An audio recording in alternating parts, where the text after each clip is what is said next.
this is an iHeart podcast. Guaranteed human. Work can be a little weird. Cringy training seminars, coworkers who won't stop talking about their plant, forgetting the mute button at an inopportune moment. We have to deal with a lot on any given workday. Sometimes it can feel hard to thrive and move forward in your career. Well, that's where LinkedIn comes in. LinkedIn helps you get ideas and insights from experts in your field, connect with people professionally, grow your network, and access tools designed to help you find the right fit for your next role. Whether you're just getting started, figuring out your next move, or looking to accelerate your career, LinkedIn is built to support you at every stage because LinkedIn is the network that works for you. Visit linkedin.com/knowstuff to learn more. Hey, and welcome to The Short Stuff. I'm Josh, and there's Chuck and Jerry's here too. Get ready for a contentious Short Stuff episode. I don't think it's going to be contentious because I think it's just right. And I think that once you learn this, you actually feel like if it was contentious to you before, you might feel like a bit of a jackass. I know I did. Well, I'm going to have some things to say. Well, let's get into it, okay? You know, Chuck, when you see a sign, you're cruising down the highway. Yeah, baby. You got the wind blowing through your hair. Yeah. Got windows down. You got bugs in your teeth. Yeah, oh, yeah. The whole shebang, right? And then all of a sudden, there's a sign up ahead that says, the lane you're in right now, buddy, is going to be closing in about 1,000 or so feet. That's verbatim, by the way. Yeah, you jam on the brakes and you get over. Yeah, as fast as you can. Probably knock another car out of the lane next to you as you get into it. But right after you do that, you come to almost a complete stop because everyone in the lane you were just in did the same thing. And by merging suddenly with another lane, it basically brings traffic to a halt. And it actually is a fairly dangerous thing to do, especially at higher speeds. Yeah. There's another way. Well, as you put this one together and you said there are two ways. That first way, which you just mentioned, just getting right over. Mm-hmm. The second way, which is to wait until that lane basically runs out and then hop over. Mm-hmm. Now there's a third way, which is just drive until you see someone sitting on their phone, leaving a 7-car gap between them, and then you just pop over there. Yes. And it's a joke, but it's really not. No, because the people who stay in that lane that's being shut down and are able to get way far ahead of everybody else in the lane that's the through lane that's not being shut down that everybody had to get over into, they're not actually jerks. They may be jerks because they might not actually know this is the thing you're supposed to do, but they're actually, know it or not, doing the thing you're supposed to do. It's called zipper merging, and you're supposed to essentially stay in that lane that's getting shut down until the last possible moment. You're not supposed to get over before then, because when you do, all sorts of bad things happen. You just stay in that lane, and somebody in the next lane lets you in, and you just zoom on through. All right, so here's my first problem with that. Okay. Is what happens is you get to the end of that thing, and it's called an alternate merge, which means you alternate and everyone goes, you go, I go, you go, I go. Yeah. That's not what happens in today's America, though. People are jerks, and they hug the bumper in front of them and say, you're not getting in front of me. Right. And that's what gums up the works is people wait till the last minute and then get into a battle of wills because people don't take turns. If people took turns, this would be as beautiful, as the Germans call it, Reißverschluss, which means zipper, the Reißverschluss system, the zipper merge. Mm-hmm. It is beautiful and elegant, except for the fact that Americans are jerks in their cars and don't let people in and don't take turns. You know what I mean? Kind of. I mean, I know what you mean, but I don't fully agree with it, I guess is what I was trying to say. That people do that? No. I think they definitely do that, but that's not the thing that holds everything up. Let's take a break and we'll come back and I will explain my position, okay? All right. Well, now when you're on the road, driving in your truck, why not learn a thing or two from Josh and Chuck? It's stuff you should know. Stuff you should know. All right.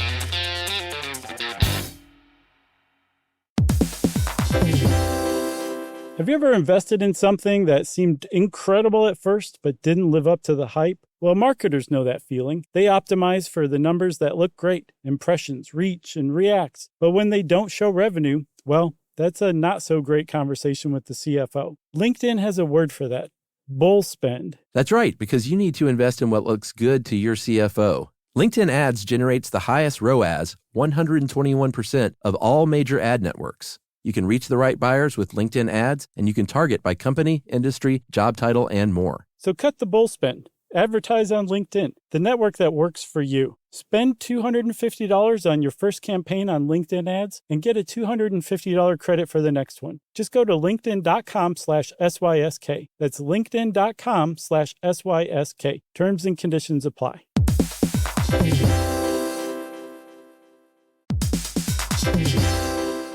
Hey everybody, we're here to talk to you about Wayfair, who believes that spaces should be functional, they should be comfortable, they should be well designed, and they can be well designed by you with their help. Your updated space should feel more comfortable, inviting, and practical for everyday use. And we're talking about outdoor seating. We're talking about grills. We're talking about major appliances. If you need storage solutions, Wayfair can help you out. Patio lighting, rugs, decor. It is your one-stop shop for home. Yeah. I mean, it's getting nice out, so it's time to think about living outdoors for the next few months. And Wayfair knows that outdoor furniture, it's heavy, it's intimidating to assemble. So Wayfair has stepped in and said, we're going to handle the hard part so you don't have to. That's right. You can shop Wayfair Verified, your shortcut to the good stuff. And that means their team of product specialists are going to vet everything by hand using a 10-point inspection, testing things like, quality materials, functionality, and features, and even how long it takes to build that piece of furniture. And the overall experience save time, reduce hassle, and improved convenience. Patio season is here, and these deals won't last. So head to wayfair.com right now to get your outdoor space ready for way less. That's WAYFAIR.com.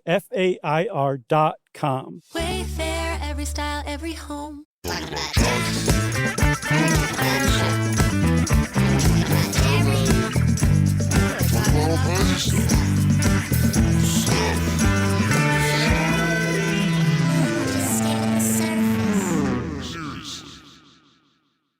All right, explain away, buddy. Okay, I'm explaining. Get this.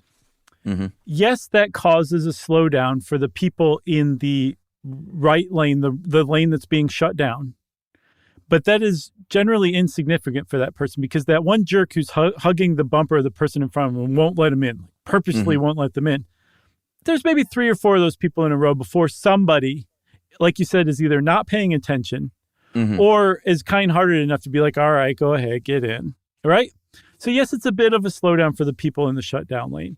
But not like it would be if everyone just tried to jump over.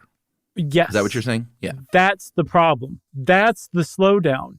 The people who are getting over from the lane that's being shut down prematurely, when you get over at any point before the last possible point to get over, if you get over at any point before then, you are shooting yourself in the foot and everybody else because you are causing the slowdown. You are the reason that this lane is suddenly bumper to bumper because now, you which lane? shouldn't have gotten the through lane that everybody in the closed down lane had to get into.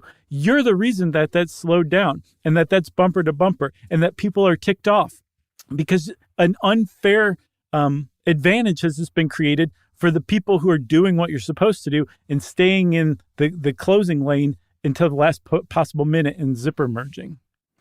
All right, let me ask you this. Is there any data on, because there is some data that you found that says if you zipper merge effectively, which never happens, but let's just say it does, right? It cuts congestion by 40%. Yeah, it's huge.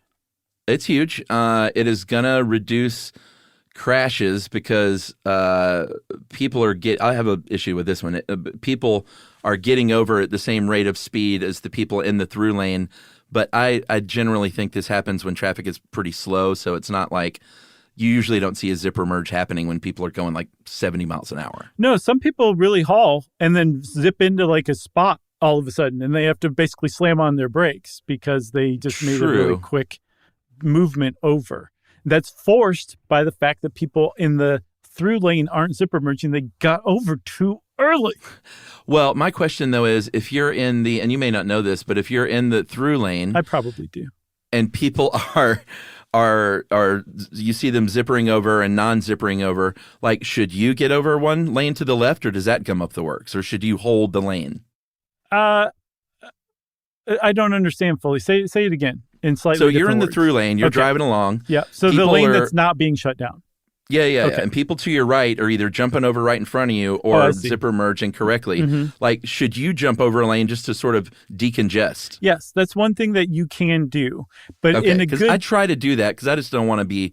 I don't want to be a part of that whole scene. Yeah, well, not only that, by getting over as far as you can away from this terrible miszipped merge, you're actually saving yourself a lot of time and heartache. You're just getting away from the whole ugly mess, right? Yes, that's one thing you can do. You can either slow your roll a little bit to let somebody zipper merge in front of you, or you can move over to create space for them to get into at that zipper merge point. Either one is totally acceptable and a nice, good thing to do.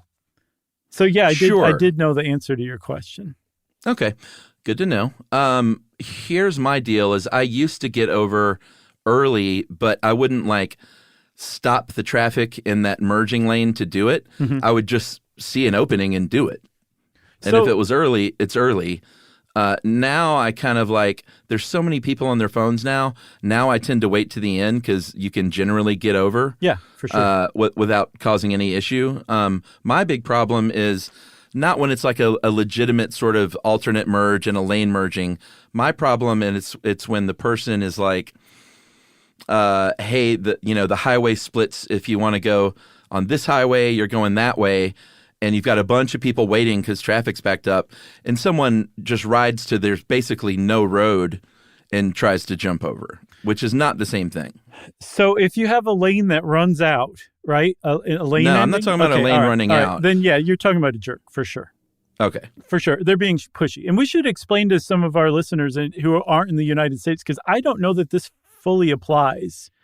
I know in Germany, it sounds like people are zipper merging like there's no tomorrow and they're doing it really right. But the reason people get over prematurely rather than zipper merge on American highways is because that seems like the fairest thing to do. And so if you're doing that, if you're not taking your rightful place in the back of the line of this long, unnecessarily slow line of traffic, what you're doing is jumping in line. And there are very few things that drive Americans crazier, especially ones who have a finely tuned sense of day-to-day justice, than somebody jumping ahead in line, cutting in line. So even though you're zipper merging correctly, you're going into the last minute and getting over, you're not trying to jump in line. It's just no one else knows what you know. Yeah. There's a real danger that somebody might try to shoot you in the United States. It's very, very slim. Yeah. The incidents of road rage that result in like gunplay are really hyped and talked about in the United States, but statistically speaking, it's really rare. But there's a real chance that you might anger somebody by being so unfair by cutting in line that they might chase you in their car and shoot at you while you're driving your car. So this is another reason why people don't do this. Yeah. I mean, beyond that rarity, it is just out of hand in the United States where, like, if you accidentally cut someone off on the highway, like, people in the United States will get out of that lane, speed up, get in front of you, and slam on the brakes to pay you back and potentially wreck themselves. It's nuts how people act in their cars. It's so out of hand. And, like, God, everybody just needs to get it together. Australia is, my experience driving there, they drove the speed limit. If you came up behind someone on the highway, they're like, oh, let's get over out of your way then. It was everyone, that's more New Zealand, but everybody was just so civil on the roads. And, you know, we might have Aussies that write in and say like, that's not the deal, mate, in the cities or whatever. But when I was driving around the highways over there, I just found everything from moving about in the airport on foot to driving around. People were generally just like, no, go ahead. It's fine. Canada is very similar to that.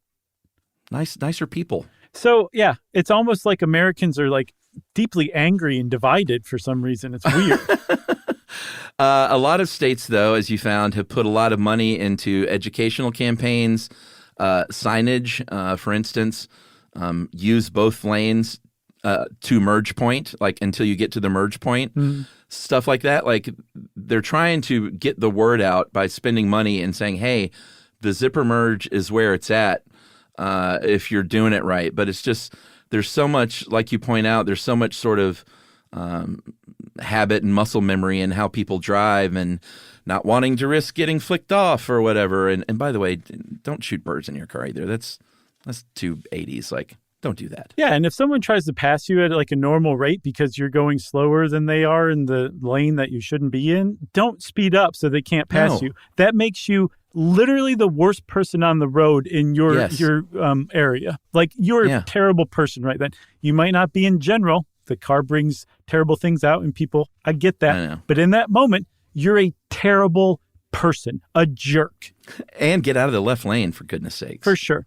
So some states actually have instituted zipper merging as a rule. In Illinois, if you keep somebody from merging over into a through lane from a lane that's shut down or that's ending, you could be fined.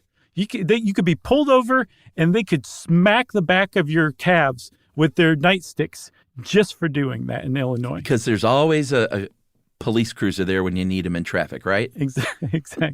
Like when you're going 75 miles an hour down the highway and you look over and you pass someone that is literally staring in their lap on a cell phone going 47 miles an hour. I know, and I'm sure we sound old, but listen up, everybody who drives looking at their phone, like watching video on their phone. Stop doing that. Please stop doing that immediately. You're going to kill somebody. Yep. There is one other thing about this, though. States have found that if you put up an extra sign or two that says literally use both lanes to merge point, most people will figure out what you're saying. And they actually do it. Huh? They actually do the zipper merging. Yeah. Hey, I'm down. I mean, luckily I don't have to drive on the highway very much because my, even when we were commuting to the studio a lot, it was just back roads. So since we moved out of Buckhead, I don't have to get in Atlanta highway traffic much. But I'm gonna zipper merge from here on out. Me too, buddy. And we should also say, I don't know if we said the reason why they call it zipper merge is if you look overhead at that merge point, it looks like the cars are zipping up, and one of the orange construction cones looks like the tip of a penis caught in the zipper. Is that short stuff out? Yeah. Stuff You Should Know is a production of iHeartRadio. For more podcasts from iHeartRadio, visit the iHeartRadio app, Apple Podcasts, or wherever you listen to your favorite shows.